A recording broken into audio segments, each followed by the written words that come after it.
saat her taraftasınız. 48 saat geçti. Hala yaşayan insanlar var buralarda. Çok sayıda ses aldığımız insanlar var. Ulaşmaya çalıştığımız insanlar var. Sessizlik, sessizlik.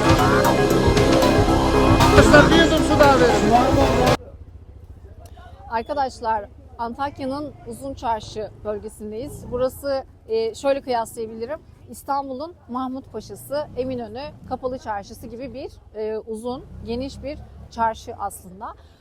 Ama şu an harabeye dönmüş vaziyette. Dükkanlar açılmış, alışverişler devam ediyor. Ama şu an herhalde size anlatabileceğim en çarpıcı görüntü. Merhaba, gel beraber yapalım. Gel. Gel beraber açalım programı. İsmin ne? Ahmet. Ahmetciğim merhaba. Burada mı çalışıyorsun? Yani babama yardım etmeye geliyorum. Evet, hoş geliyorsun. Nasıl gidiyor burada? İşler nasıl? İyi. Her şey iyi mi? Bayağı kalabalık gördüm çarşıyı. Bazen kalabalık oluyor, bazen çok kişi gelmiyor yani çarşıya. Evet, satışlar iyi mi diyorsun? İyi. Tamam, biraz gezdirir misin? Anlat istersen. Bayağı eğleniyorsunuz anladığım Yani kadarıyla. çok bilmiyorum, daha yeni geldim çarşıya. Yeni geldin. Merhaba. Merhaba. İşler nasıl çarşıda? Evet. Bu benim kardeşim. Merhaba. Merhaba, nasılsın? Ne satıyorsunuz? Efendim? Makyaj satıyorsun. Çok güzel. Müşteriler nasıl? Çok yoğun mu? İyi. Peki. Peki, harika. Arkadaşlar, evet, boş bir alan, yıkıntı bir alan, satışlar devam ediyor ama gördüğünüz gibi çocuklar için de aslında bir oyun parkı olarak yaşam akıyor yani. Oyun parkı yapmış vaziyetteler. Ama çok çarpıcı gerçeklikler var burada. Bütün esnaf hasarlı binalarına, dükkanlarına geri dönmüş vaziyette ve kendi imkanlarıyla güçlendirilmiş. Güvenlik burada da yine çok büyük bir zafiyet. Özellikle kuyumcular kasalarına kendi kendine dükkanlarda bırakamayacak vaziyetteler. Herkes bavullarla tüm altınlarını topluyorlar ya da gün içinde kazandıkları ciroyu alıyorlar, eve götürüyorlar ve burada inanılmaz bir bireysel silahlanma söz konusu. Kadın erkek demeden herkes kendini koruma amaçlı silahlanmış vaziyette. Bunu açık açık da dile getiriyorlar zaten. Arkamda yıkılmış bir dükkan. Diğer sokakta da zaten çok sıklıkla konuştuk üzerine. Orada da aynı şekilde çeşme, minare. Yani aslında bu yıkıntılar arasında bir yaşam filizlenmeye devam ediyor. Çarşı genel kapsamıyla dönüşüme girecek. Kentsel dönüşüm projeleri devam ediyor. Üzerine birçok ihale açılmış, alınmış bile ama mesela birçok esnafın da bu projeden haberleri yok. Bazılarına haber verilmiş, bazılarına haber verilmemiş vaziyette. Tabii esnafın bundan da sitemi çok fazla. Özellikle şu kısma gitmek istiyorum. Ama çok tatlılar ve beraber yayın yapalım istiyorum ama bilmiyorum. Burada oyun oynamak da nasıl zevkli. Keşke olsam çocuk olsam. Makyaj malzemesi satıyorlarmış. Dönüşte senden makyaj malzemesi alayım. Ne kadar satıyorsun? Ben de orada yazma satıyorum. Sen ne satıyorsun? Yazma. Yazma satıyormuş. Hadi gel yazma alalım. Gel. Senden de makyaj malzemesi alayım mı? Seni yerim ben. Tamam. Senden makyaj malzemesi alacağım. Senden yazma alacağım. Tamam mı? Tamam. Peki. Efendim? Tonik. Tamam. Tonik de alayım senden. Tamam. Burada mı satıyorsun? Gel. Gel hadi sat bakalım. Evet. Merhabalar. Merhaba. Oh, bu ne? Merhaba. Merhaba. Tatlı şey. Ne kadar güzelsin. Allah bağışlasın. Nasılsınız? Elhamdülillah, Allah'a şükürler. Biz şöyle bir geziyoruz. Esnafla da söyleşi yapıyoruz. Burada hayat nasıl gidiyor, nasıl geçiyor, bir seneden beri ne yaptınız, ne ettiniz diye böyle bir sohbet edelim istedik. Sizde hayat nasıl gidiyor?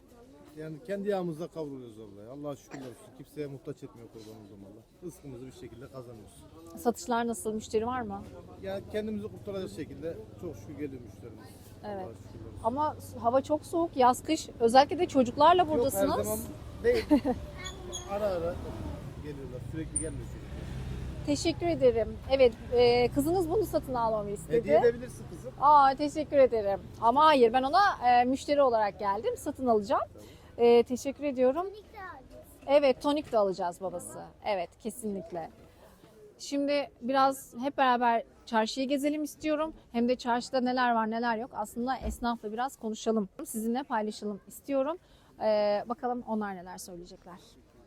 Antakya'nın bütün yöresel lezzetlerini barındıran bir yerdeyiz. Bileceksiniz Yusuf Usta'nın oğlu Yunus Bey ile beraberiz. Merhabalar, hoş geldiniz. Merhabalar, geçmiş olsun. Sağ olun. Depremde en büyük zararı Evet. alanlardan birisiniz. Evet, Bir aynen. sene oldu. Şu an biz dükkanınıza bakıyoruz. Evet. Etrafı çevrilmiş ve restorasyona girmiş vaziyette. Aynen öyle. Neler oldu? Bir yılda neler yaptınız? Şu anda arkadaşımızın dükkanının önünde zaten hizmet veriyorduk Evet. müşterilerimize. Gördüğünüz gibi masa Evet. sandalyelerini kullanıyorduk. Orada bir tezgah kurduk. O şekilde devam ediyoruz hizmete. Hizmet durmaz. Aslında esnafın birbirine olan verdiği dayanışmayla Evet. bir şekilde siz servislerinize devam Aynen ediyorsunuz. öyle. Türkiye'den dört bir yandan gelen, yurt dışından gelen yine misafirlerimiz olsun. Hepsi bize destekçi olup, bizi ziyaret edip, halimizi hatırımızı söyleyip, sorup, künefemizi yiyip, bizimle kucaklaşıp gittiler. Tatilde geldiler. Çok sık Bizler için ziyaretler geldi. oldu mu bir sene içinde? Tabii ki de, tabii ki de.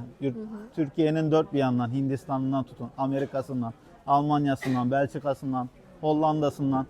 Aile gibi olduğumuz diyelim Evet. misafirlerimiz de, 10 yıllık, 15 yıllık müşterimiz de internetten bile güzel mesajlar aldık. Ne Duygulanıyorum, konuşamıyorum da.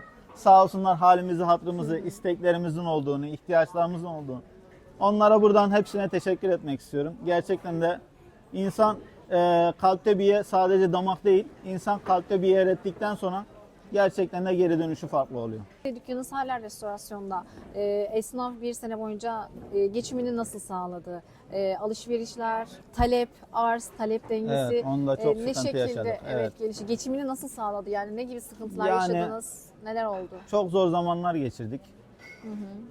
Kimisi ailesinden, kimisi toprağı olan toprağından çıkanları sattı.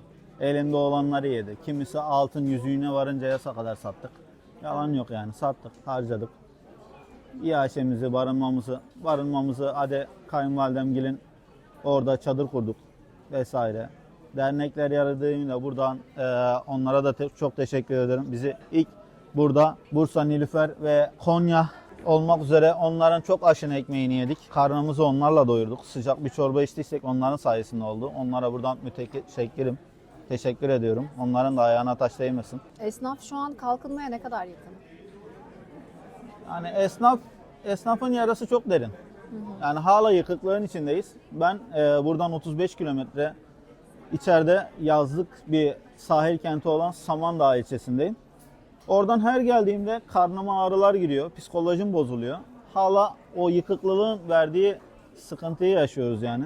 Evet. Moralim bozuyor, modum düşüyor, enerjim bitiyor yani. Buraya geldiğimde o şekilde yaşıyorum. Orada çok yıkıklık yok. Orada farklı bir hayattayım. Sanki burada farklı bir hayattayım. O da beni hala psikolojisi çok derin. Evet. Yaramız çok derin. Sarmak için zamana ihtiyacımız var yani. Evet.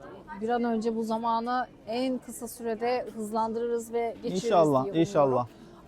Siz her gün Samandağ'dan Antakya'ya gelip gidiyorsunuz. Evet. Mesela biz 1. yıl anma törenleri için buradayız aslında. Hoş Gönüllüler olarak, destekçiler Hoş olarak geldiniz. buradayız. Şu an kalabalık, arkamızda da görüyorsunuz. Çok fazla ziyaretçi var ama Evet. normal bundan bir ay öncesinde varana kadar normal zamanda buranın popülasyonu nasıl? Normal şekilde günü gününe uymuyor. Hafta sonları biz şu anda tek büyük devlet büyüklerinin isteğimiz bir an önce havaalanımızın hızlı bir şekilde onarım yapılması. Çünkü eğer havaalanımız yeniden hizmete girerse Antakya daha çok kalkınacağına herkes emin zaten. Evet. Tek isteğimiz de şu anda bu. Ya Buraya konuş- özel olan, sizde kalan bilgi ne var bizimle paylaşabileceğiniz? Ya paylaşabileceğimiz tek şey herkes diyor bir şey olmuyor. Oluyor. Emin olun şöyle bir şey söyleyeyim. Biz de Antakya'dayız. Esas Antakyalıyım. Ama gezmek istemiyorum şu anda. Bu toplu konutlar yapılıyor falan. Emin olun yerini bile bilmiyoruz. Çünkü içimizden gelmiyor oraları gidip görmek. Evet, anılarınız gönüllü. Aynen. Anılarımız gönüldü. Zaten 7 kere yıkılmış bir şehirde yaşıyoruz. Her yeri anı. Altını da bastığımız yerde altından da ne çıkacak bilmiyoruz. Evet. O da Evet. farklı bir şey. Ya peki Antakyalıların, Hataylıların psikolojisi, travmaları bir şekilde kendi kendilerine yaralarını sardılar. Tedavi süreçlerine girdiler belki ama son durumları hakkında siz nasıl bilgi verirsiniz? Dıştan her şey güzel görünüyor. Gülebiliyoruz ama onu gelin içimize sorun. Evet. Bir de biz bize kaldığımızda neler yaşıyoruz? Aynen öyle. Onu sorun. Doğru.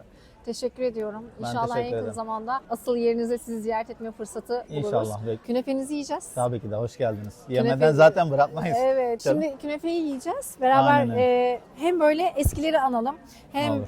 sizin elinizden babanızdan kalma Evet. miraslı bir böyle bir şeyler yapalım. Aynen öyle. Tamam, süper. Merhaba, kolay gelsin.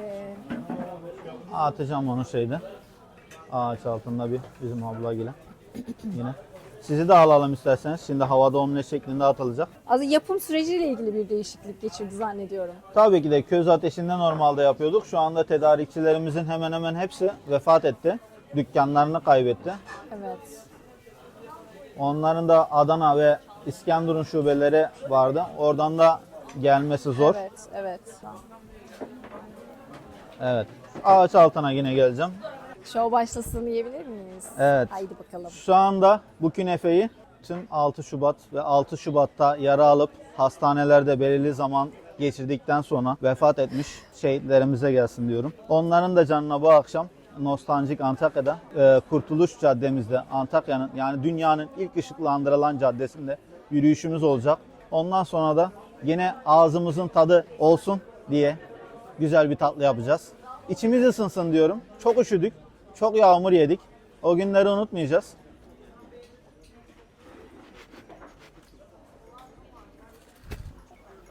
Oh, Böyle yüzümüze gülen bir hayatımız inşallah bugün itibariyle başlayacak. amin. İnşallah. Çok teşekkürler. Ben teşekkür Ellerinize. ederim. Şimdi de Antakya Uzun Çarşı'da Evren Bey ile beraberiz. Evren Bey buranın en köklü baharatçılarından bir tanesi. Şu an çarşının göbeğindeyiz ama Evet. aslında aynı zamanda da yıkıntılar arasındayız. Evet. Gösterelim isterseniz. Tabii, Uzun Çarşı'da bir şekilde hareket var gibi görünüyor. Evet. Alışverişler var gibi görünüyor. Evet.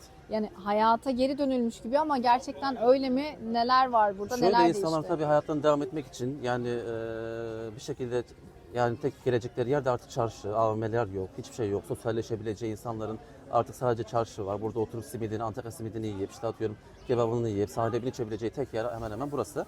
O yüzden insanlar mecburen yani enkazların içinden yürüye yürüye enkazları dolaşa dolaşa geliyorlar. Görüntü çok dışarıdan gelenler Evet. için Yani şu yani biz görüntü- bir nebze alıştık artık Evet, bir biraz. sene oldu. Dışarıdan gelenler için ama korku filmi gibi. Gerçekten Evet. de çok bu sadece bir bölümü. Neden hala mesela yapılmadı? Burası satışlar açılmış, dükkanlar açılmış. Yağmaların boyutu burada içler acısıydı Evet, hatırlarsanız evet. ki. Biraz böyle toparlanmış gibi görünüyor ama bu kadarı da kafi denerek mi bırakılmış bir atıl bir durum Ya bu? şey çok uzun sürüyor. Bürokrasi maalesef çok uzun sürüyor. Yani burada işte atıyorum bir sürü kurum var. Kültür Bakanlığı, İçişleri Bakanlığı, vakıflar derken yani bürokrasi, evrak işleri çok hızlı yani hızlı geçmesi gerekirken çok ağırdan alınıyor. O yüzden daha hala bir netlik yok. Hala bir bizim önümüze sunulmuş bir proje yok. Beklemekteyiz. Bekliyoruz artık. Biri gelip şöyle şöyle artık bize bilgi gelmesini bekliyoruz. Ya esnaf Maalesef. hiç bilgilendirilmemiş vaziyette Yok hiçbir mi? bilgimiz yok. Şu an hiçbir şey yapılmıyor. Sadece her gelenler notlarını alıyorlar, gidiyorlar. Fotoğraflarını çekip not alıyorlar. Onun dışında herhangi bir bilgi yok maalesef. Netlik kazanan. Satışlar ne durumda? Çok şükür gelenler gidenler oluyor ama şartlar çok kötü. İşte elektrik kesintileri çok fazla oluyor. Her yağmurda altyapı olmadığı için inanılmaz derecede ürünler, mallar zarar görüyor. Yukarı çatıları zaten hemen hemen her iş yerinin çatısı çok kötü durumda. Evet. Yani bir an önce tadilatın olması lazım. İş yerleri tam kapasite çalışabilmesi için. Evet. Evet, çatılar dediniz. Bunlar Aynen. herhalde elektrik kesintileri var dediniz. Su basmaları oluyor anladığım Aynen. kadarıyla. En ufak yağmurda zaten burası Evet. göle dönüyor. Evet. Evren Bey baharatçı. Bölgenin en eski baharatçılarından bir tanesi. Ama mesela kentsel dönüşüme girecek diyorsunuz. Kentsel dönüşüme girdikten sonra siz o süreçte nereye taşınacaksınız? Ya şöyle bir şey, Valilik biraz önce bir Atatürk Parkı'nın orada bir esnaf için yer açılışı yapacak yarın. Şöyle bir şey, biz bir yıl oldu konteynerde açılan, konteynerde şu an iş yapan bütün esnaf arkadaşlarımızla görüşüyoruz. Konteynerde siftah bile demiyorlar. Bilmem ne Gülderen, bilmem ne köyün içindeki konteyner, oraya kimse baharat almaya gelmez. Veya yani herkes yerini bilir. Kimse şey yapmaz. Bize yani konteyner vereceğiz falan filan yani bu çok büyük bir şey değil. Yani konteynerin hiçbir anlamı yok. Bize herkesi yerine vermeniz lazım. Çünkü en ufak örneğinde çok büyük bir marka olan kuru yemiş, Öksüzler Kuru Yemiş, çok büyük marka, herkesin kahvesini aldığı yer. Şimdi yani herkes yine arabasının onun önüne gidiyor. Adamlar mesela konteynerde açmış, kimse ne konteyner bilir. Yani konteynerde bir kere siz kendinizin tanıtımını yapmanız, yerinizi belli edin, ben buradayım demeniz 2-3 sene sürer. Yani o konteynere geçtik, hemen insanlar o gelin bana baharat verin falan. Daha insanların bizim orada olduğunu bilmesi 2-3 sene sürer. Zaten 2-3 seneye kadar orada 15-20 metrekarelik konteynerde hiç hizmet veremeyiz. Evet, kesinlikle haklısınız. Biz valiliğin adresini bulamadık 2 günden beri. Yani şimdi Valiliğin sizin adresine nereye konumla bile gitseniz taşınmış? bulamazsınız. Yani şu an konumla yer Evet, bulunmuyor. doğru. Ki bana verecek şurada burada kapalı spor salonunda konteynerde 20 metre kimse köyden gelip oraya ne beni bulabilir ne baharat alabilir. İnsanlar burayı biliyor. Evet. Peki ekonomi burada ne durumda? Yani tabii ki metropollerde, büyük şehirlerde ekonomi üzerine çok konuşuyoruz ama mesela depremden sonrası özellikle biliyorsunuz devletin hem barınma hem gıda üzerine verdiği yardımlar ne derler rahatlattı bir yerde diye konuşuluyor ama gerçekten öyle mi değil mi? Ben bilmiyorum, sizden de bunun yorumunu almak isterim. Zaten Buyurunuz. şartlar da çok ağırlaştı burada artık. İşçilik her şey çok maliyetleri arttı. Ondan dolayı zaten yani artık insanların geliri ondan bire düştü. Masraflar da birden ona çıktı. Yani tam tersi bir durum oldu. Eskiden Evet. Hatay çok makul bir şehirdi. Yani yemesi, içmesiyle, ulaşımıyla her yeriyle çok makuldü. Ama şu an tam tersi. İzmir İstanbul'dan pahalı şu an. Neden? Şartlar gereği her sektörde hizmet gösteren firma sayısı azaldığı için o az gösteren, faaliyet gösteren firmalara talep çok arttı. Onlar da %100 şey yaptı. Yani en basitinden burada çimento atıyorum metreküpü 3 liraysa 3,5 liraysa Adana'da 1,75. Yani her şey %100 zamlandı burada. Evet. Ona bağlı olarak Burada her şey ekstra. arttı. Her şey Tabii. arttı. İşte gelir de çok düştü. Hem gelirin düşmesi hem de masrafların artmasıyla beraber zaten sıfır şu an yani. Bizimle esnaf özelinde paylaşabileceğiniz başka duyurulması gereken hangi detay var? Buraya çok acil bir şekilde önce güvenliğin sağlanması ve acilen yapıların yapılması. Şu an herkes 81 ilden burada biz polis arkadaşlar geliyor, alışveriş yapıyor, konuşuyoruz güvenlikle ilgili. İşte atıyorum bizim bulunduğumuz yerde kavşaklarda neden ekipler yok, GBT sorulmuyor, çok değişik insanlar görüyoruz falan filan diye biraz şikayet ediyoruz ama devreye arabamız yok diyorlar, araba göndermiyorlar. Yani şey yok, oturup kahve içiyorlar bütün gün burada. Yani en azından 81 ilden 10 tane araç çekilse her ilden 800 tane araç yapar. Yani şurada biraz devreye, biraz polisin yüzünü görmek istiyoruz. Yani şurada bir devriye, şurada yol kavşaklarında 2-3 tane birileri sorsun, kimlik sorsun. Yani şu an binada oturmamıza rağmen birinci katımızda hala hırsız giriyor. Yani korkuyoruz artık, kapıları kilitliyoruz. Kapılar hemen kırılacak, birileri gelip bizim 2-3 parça eşyamız için bizi öldürecek diye çok korkuyoruz yani. Şuradan şuraya kadar koyun gidiyor. Mehmet Şerbetçi'nin şu dükkan sahibi. Evet. Mehmet Şerbetçi'nin kuyumcu dükkanı. Neden böyle atıl kaldı? Çok büyük bir yağmaya uğradı galiba çarşı. Burada 25 kilo altın gitti. Yağmaya uğrandı. Oo. İlk gece değil mi? İlk gece. Ne asker vardı ne polis vardı. Hiç kimse yoktu. Yani biz görmedik. Çünkü niye desen biz o zaman cam pazarındaydık yani. Tabii. Yani benim de çoluğum var, çocuğum vardı yani ailelerim vardı. Yani o yönden gelemedim. Ben buraya işte 26-27 yılımı verdim 84'ten. Pardon 94'te yanına girdim. Ben inşaat ustasıydım. 97'de işi bıraktım. 94'te Merda yanarında çalıştım ben. Gece işe yani başka iş yapardım. Gündüz buradaydım ben. Yani 97'de zaten inşaat işini bıraktıydım. Yani. Evet. Evet. Yağmalar hala devam ediyormuş. Yani Şunu da söyleyeyim. Antakya'da ben ikinci tarafında oturdum. Ne kadar marketler var. Hepsi yağma oldu. Hiç kalmadı. Evet. Kırılan camları mı diyeyim, içindekileri affedersin yarısını aldılarsa yarısını depelediler çıktılar gittiler. Ya öyle bir yağma oldu. Bütün marketler. BİM olsun, A101, Migros. Yani ne kadar aklına gelen marketler hepsi yağma oldu. Hele halıcıların bütün halıları top alındı gitti yani. Evet. Hele depremin birinci günü saat 12'de millete sanki ciğer biççilik yapıyorlar bu Suriyeliler. Millet can derdinde cesetleri çıkarıyorlar, kendileri oturmuş kebap yapıyor kamyonun dibinde. Gel de buna hadi canın sıkılmasın. Tabii. Doğru. Doğru. Benim ailemde Allah'a binlerce şükür yani şu anda ailemde bir şey yoktur ama yani gene akrabalarım da vardı. Akrabalarım da vardı. Evet. Yani aynen bu rezilliği gördük yani. Yarın da işte tam bir yıl olacak. Evet. Peki bu bir yılda ne değişti?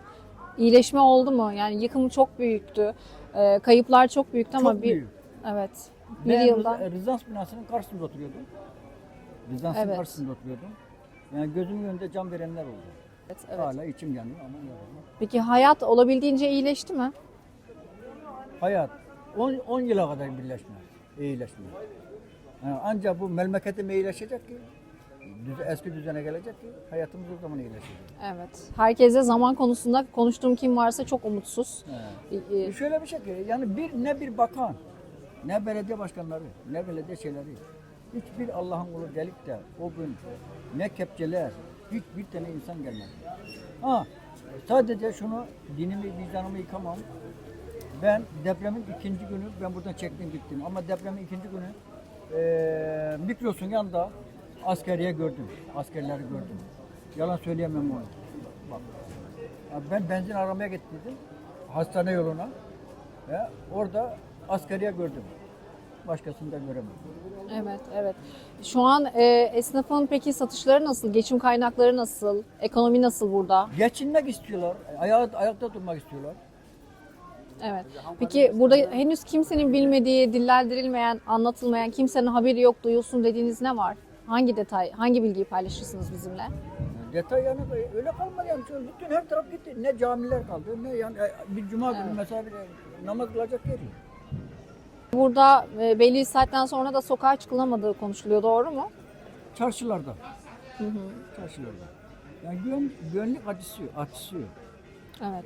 Yani 6-7 dediğin zaman bir tane de insan bulamazsın yani. 6-7'den sonra. Evet. Hepsi kapatıp gidiyor. Doğru. Zaten Ben kuyumcuda çalışıyorum. Mesela altınlarımda olduğunu götürüyorum. Çünkü güvenlik yok. kuyumcuda altınlar evlere mi götürülüyor? Evlerine götürüyorlar, kasalarına koyuyorlar.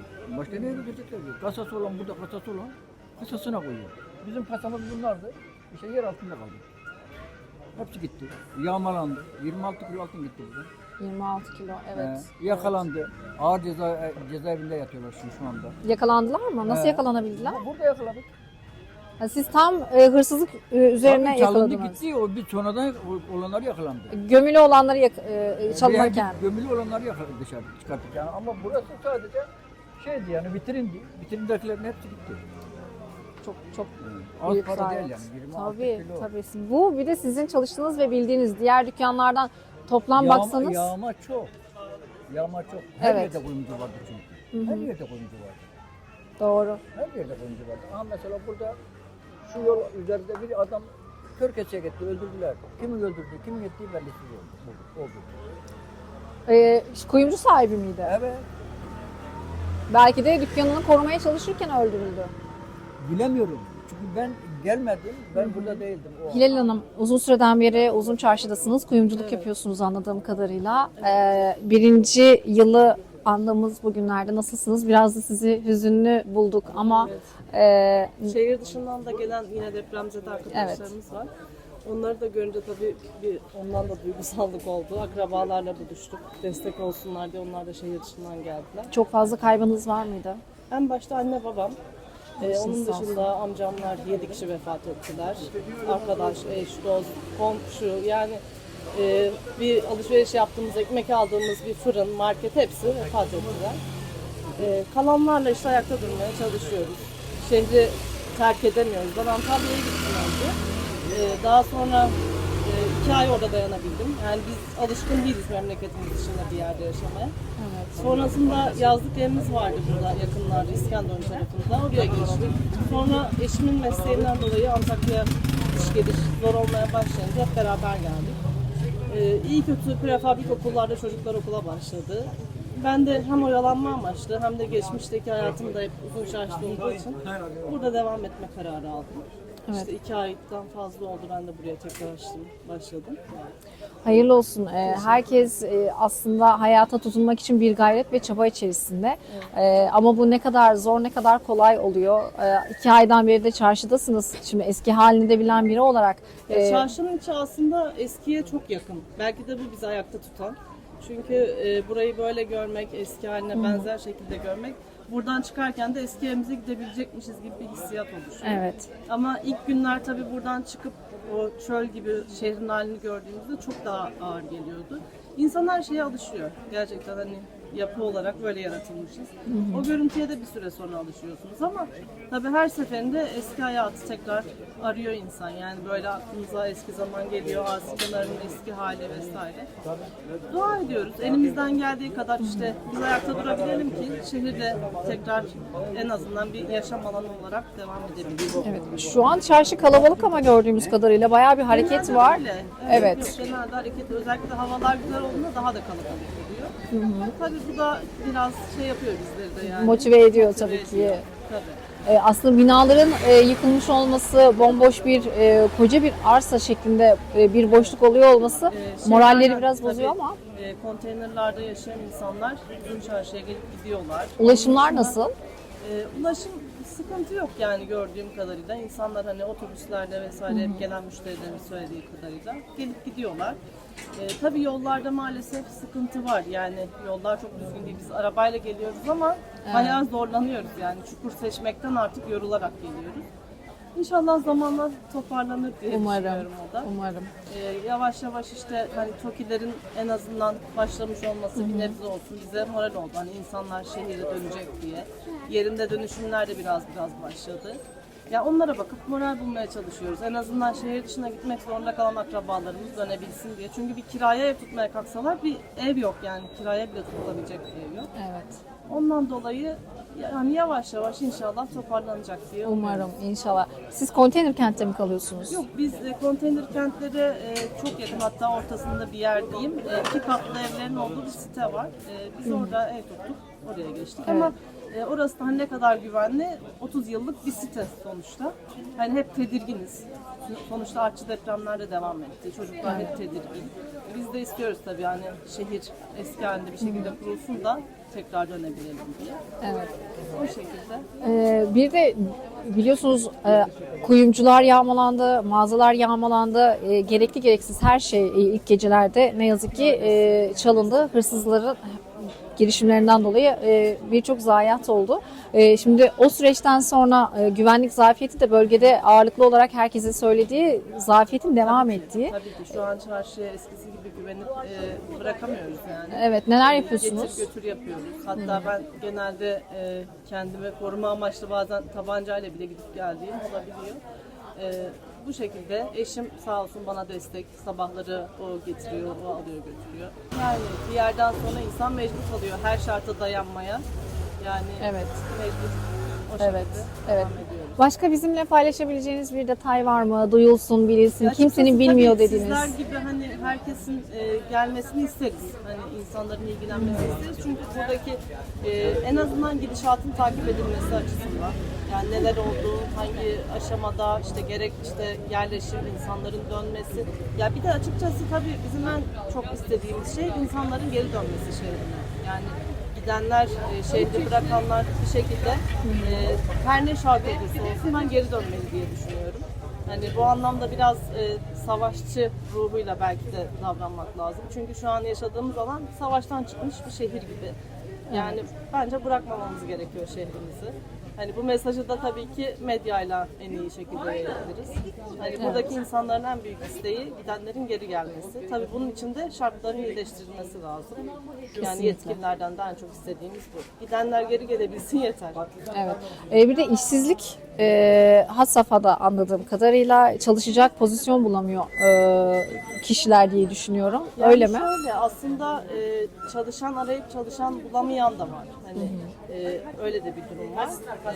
İşsizlik derken yani şöyle özel sektörde biraz insanlar belki şey yapmak istemiyorlar şu anda. Eskisi kadar özel sektöre belki ilgi alaka yok diyebiliriz. Biraz böyle gelmek isteyenlerin hepsi kurumlarda bir yere yerleşmek istiyor, o şekilde dönmek istiyor ama öyle bir şey yok yani, öyle bir hayat yok. İnsanların dediğim gibi hani bir savaşçı ruhuyla hani hangi iş olursa olsun artık o şartları kabul edip dönmesi lazım. Evet. Eski bir düzen yok çünkü şu an şehirde ister istemez.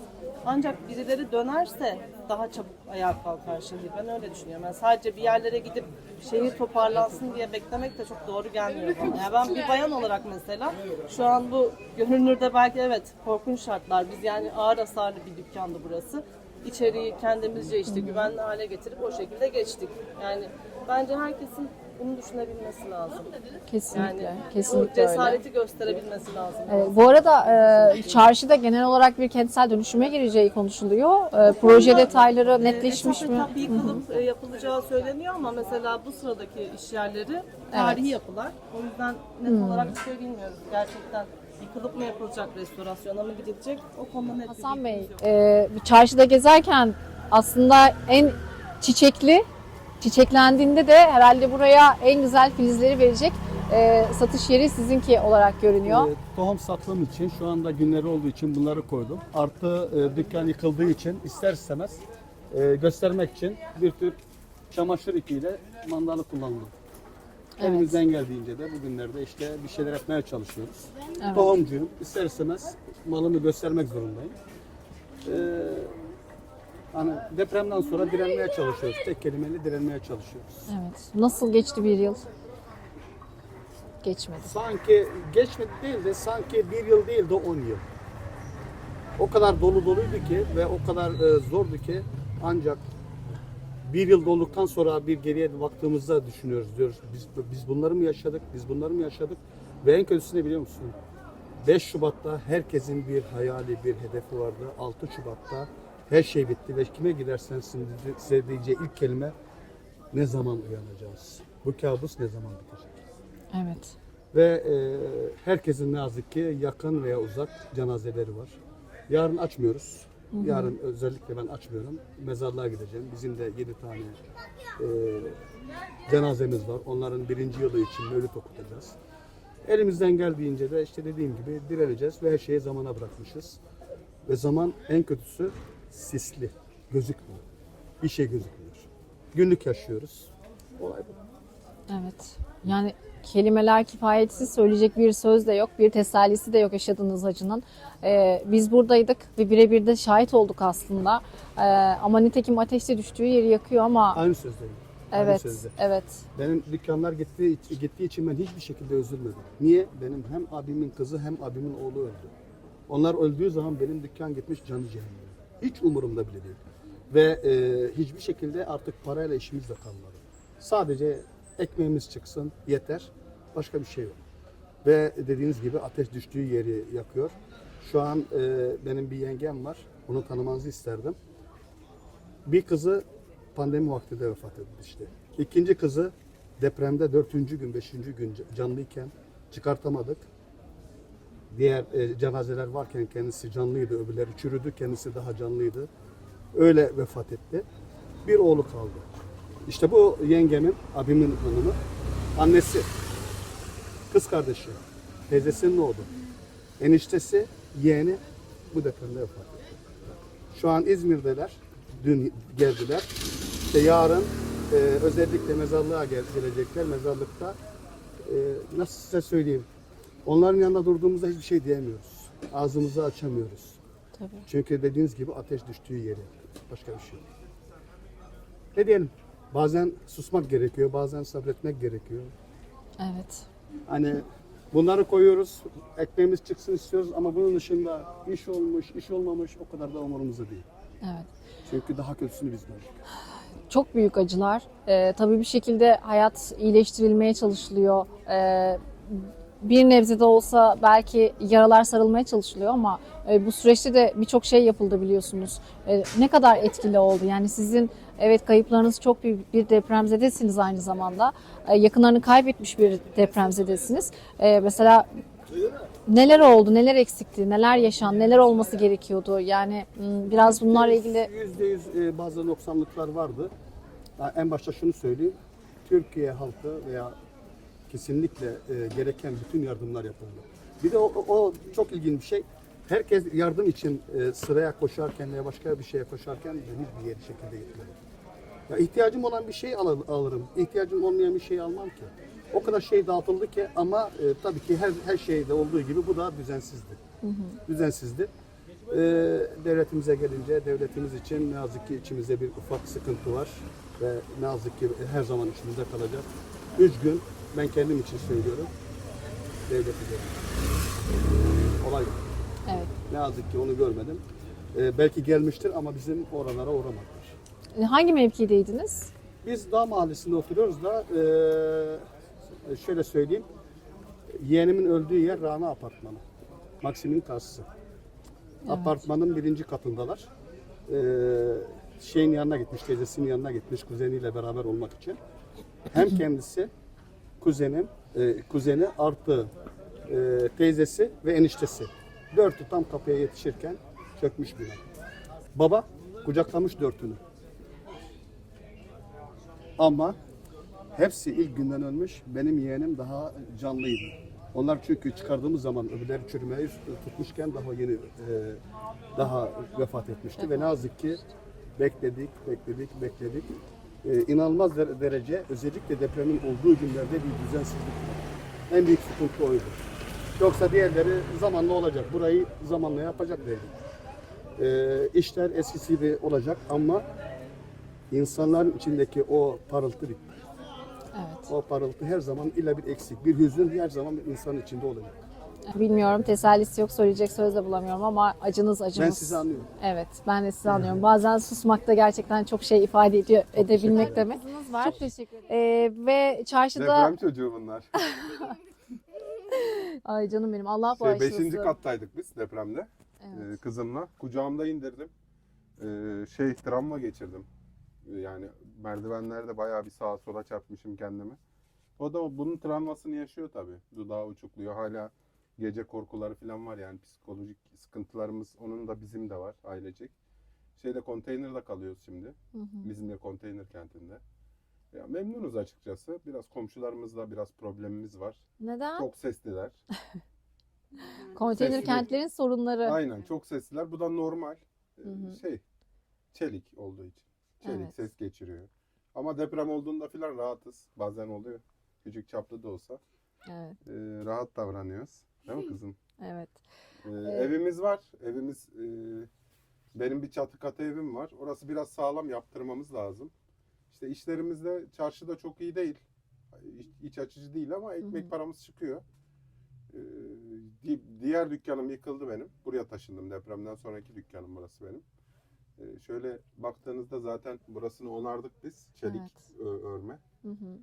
Herkes kendi imkanlarıyla zaten güçlendirmiş. Aynen kendi çarşıdaki imkanlarımızla şarkıları. tekrar yaptık. Buranın da duvarları Evet. filan, dış duvarları filan bayağı yıpranmıştı. Tekrardan yaptık. Şimdilik rahatız. Burası çelik zaten. Şöyle Evet. kenarlardan görürseniz. Çelik Evet. örme. Yani çalışıyoruz ya. Çok şükür Allah iyiyiz. kolaylık versin. Allah razı olsun. İnşallah emeklerinizin karşılığını alırsınız. Sosyal hayatımız zayıf. Evet, Hatta biraz sosyal hayat sıfır gibi. Aynen. Sosyal hayat çok kötü. Bir de hani bir yere gideceksin yürüyerek gidemiyorsun. Ya motosiklet lazım ya araba. Çünkü her yer çamur. İş makinelerinden dolayı şehirdeki. Evet.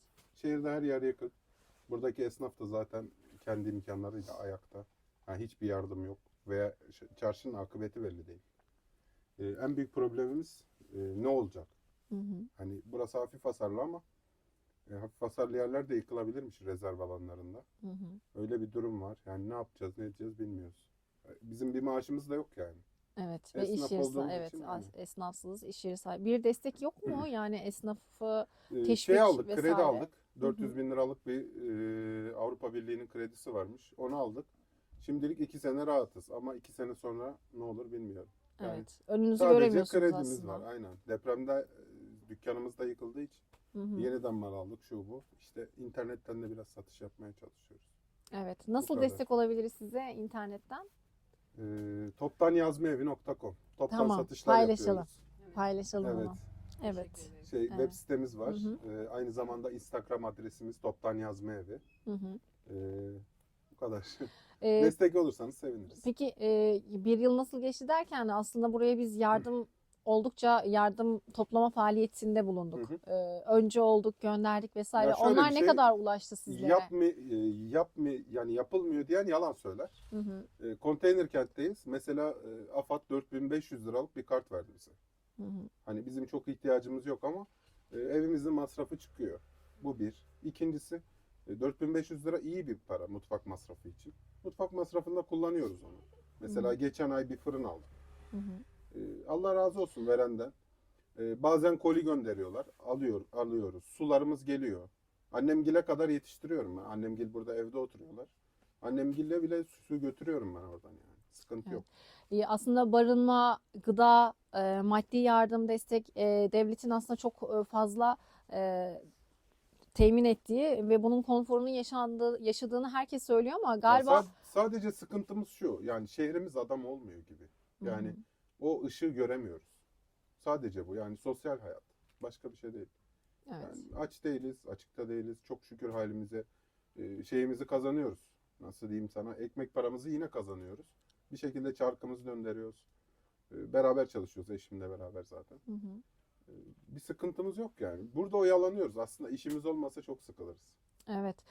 Galiba işsizlik de had safhada ve işsizlikten dolayı konteyner kentlerde de çok fazla bir kalabalık olduğu söyleniyor. Bu da Şöyle bir başka şey, sorunlara depremden baş dolayı getirmiş. şu sorun var. Fiyatlar çok yüksek. Mesela bir işçi tutuyorsunuz. İşçi bile 1500 liradan yevmiyesi başlıyor. Türkiye şartlarına göre normal mi? Normal değil bence. Hı hı. Mesela ben de aşağıdaki dükkanımı yaptırmayı düşünüyorum. Nasıl altından kalkarız? Yani bunun altından kalkmak mümkün değil. Çünkü bir günlük işçi fiyatı 1500 lira. Hadi usta getirdin, şu getirdin. Çalışan her yerde iş var. Kusura bakmayın yani. Ben de mesela kendi web sitem üstünden deprem oldu. Bir ay sonra tekrar başladık. Ben Tokat'tan bir firmanın ürünlerini satmaya başladım. Sonradan yeniden geldik bir toparlanma eğilimi. Sonra şimdi kendi ürünlerimizi satıyoruz. Evet. Yani biraz şey yapmak lazım. Böyle nasıl eğri oturup doğru konuşmak lazım. Hani işsizlik var. Herkes masa başı iş istiyor. Yani öyle olmaz. Evet, Ben bir de dükkan herkes sahibiyim. evet. Bak burada çekim yapıyorum. Yani yere çökmüşüm, ayaklarım ağrıyor. Yani ilgileniyoruz. Burada strese giriyoruz. Hani şu eksik oldu, bu eksik oldu. İnsanlarla uğraşmak kolay değil. Hizmet sektörü. Hı hı. Yani çalışmak lazım. Ya bir çıraklık yapsa bir yerde 1000 lira yevmiye alır insan yani. Evet. Burada da çok ihtiyaç var. İnşaat sektörü has safhada yüksek. Hı hı. Herkes bir şeyler yapmaya çalışıyor çünkü. Yani çalışan her yerde iş var bence. Kesinlikle. Güvenlik de durumda. Güvenlik sadece şu sıkıntımız oldu. Deprem zamanında ve şu anda bile hani bir yere bir şey koymaya korkuyoruz. Çalınıyor direkt yani. Hırsızlık acayip derecede yüksek. Konteyner Güvenlik kentlerde. konusunda çok sıkıntı olduğunu düşünmüyorum. Biraz sokak hayvanları işte hastalık var. Mesela kedilerimizde ciddi bir salgın var. Ağız problemi, bir parazit varmış. Hı. Bizim 3-4 tane kedimiz öldü. Çarşının sokak kedisinden bahsediyorum. Biz onlara bakıyoruz. Köpeklerimiz var. Köpeklerimiz uyuz çok var. Mesela biz dokunamıyoruz. Hani bize geçer diye korkuyoruz. Bu problemlerimiz var. Bir de yollarımız çok aşırı berbat. Hı hı. Yani biz istiyoruz ki asfaltlamasınlar. Hani 2 tane belediye çalışanı toprak koysalar biz o yoldan geçerim. Yeter ki çukura düşmeyelim. Bu. Evet. Yani bizim problemimiz bu. Başka bir şey değil.